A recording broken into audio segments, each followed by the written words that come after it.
आप सभी को राम राम। मैं दीपक कुमार आप सभी का स्वागत करता हूं ताजा स्टाइल में। दोस्तों, आप सभी से निवेदन है कि वीडियो को देखिए, लाइक कीजिए, शेयर कीजिए और चैनल को सब्सक्राइब। दोस्तों, उत्तर प्रदेश में इंडिया अलायंस और कांग्रेस पार्टी को बहुत बड़ा झटका लगा है और उसको एक तरीके से अंतिम झटका भी आप कह सकते हैं। अंतिम झटका इसलिए कह सकते हैं, जब से राहुल गांधी ने ये अपना भारत जोड़ो न्याय यात्रा शुरू किया, उस यात्रा का ही देन है कि इस तरीके का झटका एक के बाद एक इसको लगा है। क्योंकि ना राहुल गांधी वह यात्रा शुरू करता और ना ही ये इंडिया अलायंस इस तरीके से बिखरता। अंतिम यात्रा इसलिए इसे कहा जा रहा है, या मैं कह रहा हूं कि अब यह यात्रा जिन भी राज्यों से जाने वाला है, उस राज्य में एक भी ऐसा पार्टी नहीं है, एक भी ऐसा नेता नहीं है जो इंडिया अलायंस का हिस्सा होते हुए कांग्रेस पार्टी को कोई बड़ा झटका दे सकता है या इंडिया अलायंस को कोई बड़ा झटका दे सकता है। यहां तक कि मैं महाराष्ट्र को भी इसमें रख लूं तो भी, क्योंकि महाराष्ट्र का दो दल है इस अलायंस का हिस्सा है, एक शिवसेना उद्धव गुट और एनसीपी शरद पवार गुट। ये दोनों ऐसे नेता हैं जिनके पास ना तो अपना पार्टी बचा है और ना ही पार्टी का चुनाव चिन्ह बचा है। इनके पास खुद ही इस बात का राजनीतिक संकट है कि ये अगले लोकसभा चुनाव में किसके नाम पे और किस चुनाव चिन्ह पे जनता के बीच में जाएंगे। तो भला ये लोग झटका दे और ना दे, उससे कोई फर्क नहीं पड़ता है। ऐसे खबर आ रहा है कि उद्धव ठाकरे भी बहुत जल्द ही इस इंडिया अलायंस को महाराष्ट्र राहुल गांधी की यात्रा पहुंचने से पहले ही या पहुंचने के साथ ही झटका देगा। अपने ओरिजिनल वाले जो शिवसेना एकनाथ शिंदे का है उसमें आ जाएगा, लेकिन उससे कोई फर्क नहीं पड़ता है राहुल गांधी के ऊपर, ना तो इस इंडिया अलायंस के ऊपर। लेकिन जो झटका अखिलेश यादव ने दिया है वह वाकई गंभीर है। वह एक तरीके से उत्तर प्रदेश में जो एक राजनीतिक उम्मीद कांग्रेस पार्टी लगा के रखा था, जो उनको ऐसा लग रहा था कि एक आध सीट मिल जाए, अब उनके लिए वो भी मुश्किल है। क्योंकि पहले से ही कांग्रेस पार्टी के लिए उत्तर प्रदेश का जो राजनीतिक माहौल है वह ठीक नहीं है। और उसका सबसे बड़ा उदाहरण यह है कि अगर राजनीतिक माहौल ठीक होता उत्तर प्रदेश में कांग्रेस पार्टी को लेकर, तो सोनिया गांधी अपनी पारंपरिक सीट को, रायबरेली को छोड़कर कभी भी राज्यसभा नहीं जाती। ये जो लोग बता रहे हैं कि स्वास्थ्य उनका ठीक नहीं था इसलिए वो राज्यसभा गए, ये नहीं। ऐसे भी लोकसभा में भी कौन सी सोनिया गांधी जी का उपस्थिति ऐसा है, या वो इस तरीके से एक्टिव रह के काम करती हैं, या फिर अगर वो लोकसभा का चुनाव लड़ती तो रायबरेली में आके उनको चुनाव प्रचार करना पड़ता। कुछ नहीं करना पड़ता। पिछले साल भी वो कुछ नहीं की थी, फिर भी वो जीत गई थी। अगर रायबरेली से अगर सोनिया गांधी जी अगर होती तो एक बार को इस बात को समझा भी जा सकता था कि जिस तरीके से वहां के वोटरों का उनसे जुड़ाव रहा है, उनके परिवार के प्रति जो प्रेम और स्नेह रहा है, उसको देखकर शायद सोनिया गांधी जी जीत सकती थी। लेकिन उत्तर प्रदेश में कांग्रेस पार्टी को लेकर जो राजनीतिक माहौल है बिल्कुल खत्म हो चुका है।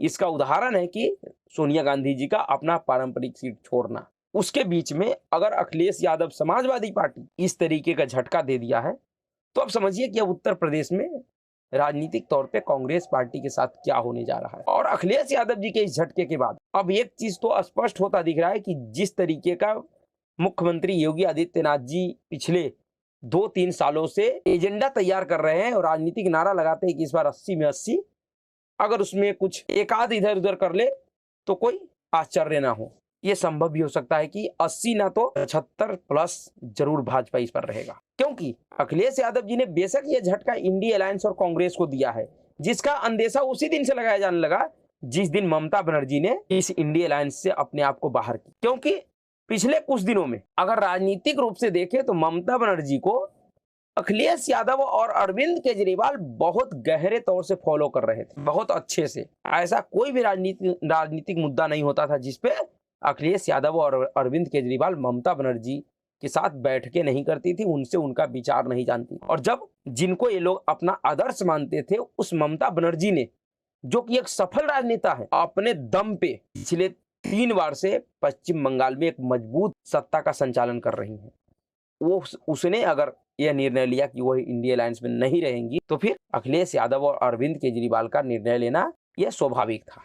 दरअसल जिस तरीके का राजनीतिक स्ट्रेटजी कांग्रेस पार्टी ने तैयार किया था, जिस तरीके से उनको ऐसा लग रहा था कि वो सीट शेयरिंग, क्योंकि सीट शेयरिंग का मुद्दा इस इंडिया अलायंस के लिए बहुत बड़ा मुद्दा था। जब यह इंडिया अलायंस का बैठक हुआ था 23 जून 2023 को पटना में, उस समय भी इस देश का बहुत सारे राष्ट्रवादी पत्रकार और राजनीतिक विश्लेषक इस बात को कह रहा था कि इस इंडिया अलायंस के लिए अगर सबसे बड़ा कोई महत्वपूर्ण मुद्दा होगा तो सीट शेयरिंग का होगा, क्योंकि इस इंडिया अलायंस में जितने भी राजनीतिक दल है वह कहीं ना कहीं एक दूसरे का धूर कट्टर विरोधी है, और ऐसी परिस्थिति में सीटों का बंटवारा सहज रूप से हो ही नहीं सकता है। और यही कारण था, इस बात को कांग्रेस भी जानती थी कि सीटों का बंटवारा इतनी आसानी से नहीं हो पाएगा। यही कारण है कि वह सीट बंटवारे को लेकर कोई अच्छा प्रयास न करना पड़े, निरर्थक मेहनत ना करना पड़े, इससे अलग रहने के लिए उसने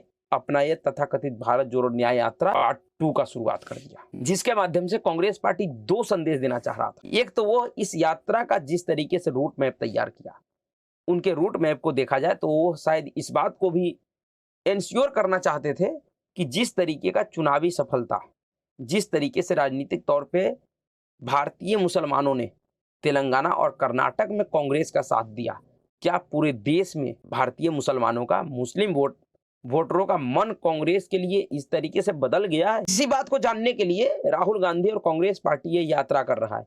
इस यात्रा का इससे अधिक कोई मतलब नहीं है। इस यात्रा का एकमात्र उद्देश्य यही था कि वह अपने इस यात्रा के माध्यम से यह जानना चाह रहे थे कि क्या जिस तरीके से तेलंगाना और कर्नाटक का मुस्लिम उनके साथ जुड़े हैं, क्या देश में भी वैसा ही माहौल है? क्या देश का भी मुस्लिम वोट बैंक जो पिछले कई एक सालों से कांग्रेस को छोड़ चुका था, इन क्षेत्रीय छत्रपों के साथ चला गया था, क्या उनका इन क्षेत्रीय छत्रपों के ऊपर से भरोसा उठ गया है या नहीं? क्या वो कांग्रेस के साथ जुड़ना चाहते हैं या नहीं? अगर उनको ऐसा लगता, कांग्रेस पार्टी को ऐसा लग रहा है, लगेगा कि इस यात्रा के जरिए उनको यह संदेश मिला है कि ना भारतीय मुसलमान मुस्लिम वोट बैंक जो अतीत में कहीं ना कहीं उनको छोड़कर क्षेत्रीय छत्रपों के पास चला गया था, वह कांग्रेस की तरफ लौटने के लिए तैयार है, तो फिर कांग्रेस पार्टी चुनाव के अंतिम समय तक इस इंडिया अलायंस से खुद को ही बाहर निकालने का ऐलान कर देता। लेकिन कांग्रेस के इसी रणनीति को क्षेत्रीय दल, चाहे वो ममता बनर्जी हो, अखिलेश यादव हो, अरविंद केजरीवाल हो, जितने भी ये घाघ साथी नेता है, उन सभी ने पहचान लिया। ऐसा मुझे नहीं लगता कि अखिलेश यादव ने पहचाना होगा, इस बात को उनको महसूस भी होगा, लेकिन ममता बनर्जी उसको जरूर बताया होगा। और उसके बाद अखिलेश यादव ने इस तरीके का निर्णय लिया है। उन्होंने जिस तरीके से एक बात पे डट के आ रहा कांग्रेस के सामने कि पहले सीट शेयरिंग पे बात कीजिए, उसके बाद आगे का कोई भी कार्यक्रम तय कीजिएगा। जिस तरीके से 15 दिन पहले राहुल गांधी के भारत जोड़ो न्याय यात्रा में शामिल होने के लिए अखिलेश यादव को निमंत्रण पत्र कांग्रेस की तरफ से मिला था, अखिलेश यादव ने उसे स्वीकार भी किया था, लेकिन उसके साथ ही उन्होंने एक शर्त भी लगाया था कि अगर कांग्रेस पार्टी सीट शेयरिंग के ऊपर तैयार हो जाती है तो ही अखिलेश यादव इस यात्रा में शामिल होगा, नहीं तो नहीं होगा। और यात्रा में शामिल न होने का मतलब है कि अखिलेश यादव और कांग्रेस पार्टी, समाजवादी पार्टी का 2024 के चुनाव में इस इंडिया अलायंस में एक साथ नहीं रहेगा। अखिलेश यादव, उनका पार्टी 2024 के चुनाव में इस इंडिया अलायंस के साथ नहीं रहेगा। जिस तरीके से अखिलेश यादव जी ने कांग्रेस पार्टी को पहले 11 सीट दिया, लेकिन कहीं ना कहीं उसको इस बात का भी डर था कि हो सकता है कि अगर मैं एक तरफा इस तरीके का कोई बात करूं तो जो मुस्लिम वोट बैंक है, जो अभी जिसके ऊपर मेरा एकाधिकार है, कहीं वो खिसक के कांग्रेस की तरफ ना जाए, तो फिर उन्होंने 17 सीट दिया। लेकिन कांग्रेस पार्टी का 20 सीटों का मांग था, जिस कांग्रेस का उत्तर प्रदेश में राजनीतिक तौर पे कोई हैसियत नहीं है, ना तो एक भी सांसद है और ना ही 5-10 विधायक है, मात्र 2 विधायक है, जिसके लिए कहा जाता है कि उन्होंने यह जीत अपने पर्सनल कैपेसिटी पे हासिल किया है। लेकिन उस कांग्रेस को भी 20 सीट चाहिए, जबकि 17 सीट अखिलेश यादव उनको दे रहा है। अगर कांग्रेस सही तरीके से विचार करे तो 17 सीट भी उत्तर प्रदेश में उनके लिए बहुत ज्यादा है। जैसा राजनीतिक परिस्थिति है उत्तर प्रदेश में कांग्रेस के साथ, तो उस नजरिए से अगर देखा जाए तो 17 सीट बहुत है कांग्रेस के लिए। लेकिन क्योंकि कांग्रेस पार्टी को अपने इस यात्रा के माध्यम से जिस तरीके का जन समर्थन मिला है राहुल गांधी को, उससे कहीं ना कहीं ये भरोसा हो चुका है कि जो मुस्लिम वोट बैंक है वो उनके तरफ आने को तैयार है। उनका इन क्षेत्रीय छत्रपों से मोह भंग हो चुका है, और यही कारण है कि कांग्रेस पार्टी ना तो इस पर तैयार हुई और ना ही ये डील फाइनल हो पाया, और ना ही अखिलेश यादव इनके इस यात्रा में शामिल हुए। उल्टा अखिलेश यादव के सीट पे चुनाव लड़ी हुई जीती हुई विधायक पल्लवी पटेल ने अखिलेश यादव से बगावत करके राहुल गांधी की यात्रा में शामिल हो गए। यानी कि राहुल गांधी और कांग्रेस पार्टी ने पल्लवी पटेल के माध्यम से अखिलेश यादव के ऊपर भी दबाव बनाने का प्रयास किया है। ये जो सह और मात का खेल है वो उत्तर प्रदेश में चल रहा था, लेकिन अखिलेश यादव और समाजवादी पार्टी ने उस पूरे सह मात के खेल की हवा निकाल दी। जिस तरीके से उन्होंने कहा कि अब 24 के चुनाव में हम दोनों का रास्ता अलग अलग होगा, वह वाकई कांग्रेस पार्टी और इंडियन अलायंस के लिए बड़ा झटका माना जा रहा है। पहले आरएलडी का जाना, उसके बाद अब समाजवादी पार्टी का जाना, फिर कांग्रेस के पास उत्तर प्रदेश में कुछ बचता ही नहीं है। अरविंद केजरीवाल पहले ही ऐलान कर चुका है कि वह पंजाब और दिल्ली में अकेले चुनाव लड़ेगा। तो फिर बचा कहां इसमें? आपको लगता है कि अब कोई दल ऐसा बच गया हो जो जहां पे राहुल गांधी का यात्रा जाए और उस यात्रा से पहले या बाद में वो कहे कि हम इस इंडिया अलायंस में नहीं रहना चाहते? मध्य प्रदेश में कोई क्षेत्रीय दल है नहीं, छत्तीसगढ़ में कोई क्षेत्रीय दल है नहीं, महाराष्ट्र में कोई क्षेत्रीय दल है नहीं, गुजरात में कोई क्षेत्रीय दल है नहीं, 1 to 1 बीजेपी कांग्रेस। इसलिए मैं कह रहा हूं कि यह जो झटका है उत्तर प्रदेश का, वह बड़ा और अंतिम झटका है। इसके बाद अब राहुल गांधी को बिंदास अपनी इस यात्रा को लेकर जाना चाहिए।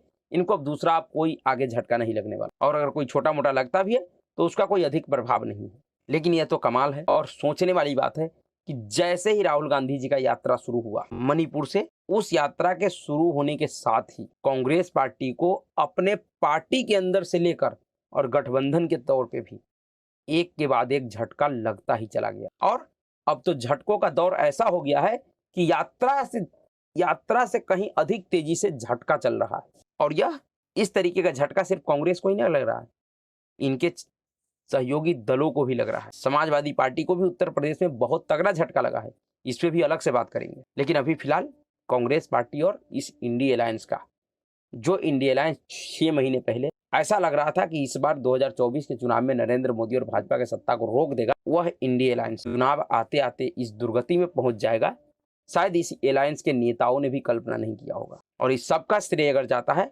तो कांग्रेस पार्टी और राहुल गांधी जी। ना राहुल गांधी जी अपना ये तथाकथित न्याय यात्रा शुरू करते और ना ही ये क्षेत्रीय दल अपने लिए न्याय मांगता। दरअसल इस यात्रा से अलग होना क्षेत्रीय दलों को अपना अस्तित्व बचाने के, दरअसल इस यात्रा से क्षेत्रीय दलों को राजनीतिक अस्तित्व पे बड़ा संकट। इन क्षेत्रीय दलों को समझ में आ गया कि अगर थोड़ा भी मुस्लिम वोट बैंक इधर से उधर हुआ तो इनका राजनीतिक यात्रा समाप्त हो जाएगा, क्योंकि ये सभी क्षेत्रीय दल, चाहे किसी भी राज्य का कोई भी क्षेत्रीय छत्र हो, वह कांग्रेस पार्टी के ही वोट बैंक पे अपना राजनीतिक साम्राज्य खड़ा कर रखे हैं, चला रहे हैं, और अपने उस राजनीतिक साम्राज्य को किसी भी शर्त पे वह गिरते हुए ढहते हुए नहीं देखना चाहते। क्षेत्रीय दलों के लिए जितना बड़ा खतरा भारतीय जनता पार्टी नहीं है, कहीं उससे ज्यादा बड़ा खतरा कांग्रेस पार्टी है, और इस बात को अब ये क्षेत्रीय दल समझ गए। यही कारण है कि एक के बाद एक हर एक क्षेत्रीय दल कांग्रेस समर्थित इस गठबंधन से अलग होता जा रहा है। और हालात यह हो गया है कि इंडिया अलायंस को तो छोड़िए, अब यूपीए भी नहीं बचा है। जो पहले इनके यूपीए का साथी था, चाहे वो नेशनल कॉन्फ्रेंस हो या एनसीपी हो या फिर सपा हो, ये लोग भी अब छोड़ रहे हैं। तो समझ जाइए इंडिया अलायंस का तो बात ही छोड़ दीजिए, अब बात यूपीए का हो। ऐसे भी यूपीए को सोनिया गांधी ने खुद ही खत्म कर दिया था, लेकिन राजनीतिक तौर पे कुछ भी खत्म नहीं होता। यह इंडिया अलायंस भी अभी दिख रहा है खत्म होता हुआ, लेकिन 24 चुनाव के बाद यही अलायंस, अगर इनको मौका मिला, अच्छा बहुमत मिला, तो ये फिर सबके सब एक हो जाएंगे। इस बात को ध्यान रखिए। राजनीति में कुछ भी खत्म नहीं होता है, कोई भी संभावना खत्म नहीं होती है, कभी भी कुछ भी हो सकता है। लेकिन फिलहाल जो दिख रहा है वो तो यही दिख रहा है कि सपा के इस झटके के बाद इंडिया अलायंस और कांग्रेस पार्टी का एक तरीके से राजनीतिक वजूद संकट में है, उत्तर प्रदेश के लिहाज से देखा जाए तो। क्योंकि लोकसभा की दृष्टि से उत्तर प्रदेश सबसे बड़ा राज्य है, 80 लोकसभा का सीट है उत्तर प्रदेश में, और कहा जाता है कि जो उत्तर प्रदेश जीतता है वही देश का सत्ता भी जीतता है। तो जब उत्तर प्रदेश में कांग्रेस की यह हालात है, तो फिर सत्ता में आएगा ना आएगा, ये तो बहस बात की। तो देखिए आगे क्या होता है। तो अभी के लिए इतना ही। अगर आपको वीडियो अच्छा लगा तो वीडियो को लाइक कीजिएगा, शेयर कीजिएगा और चैनल को। नमस्कार।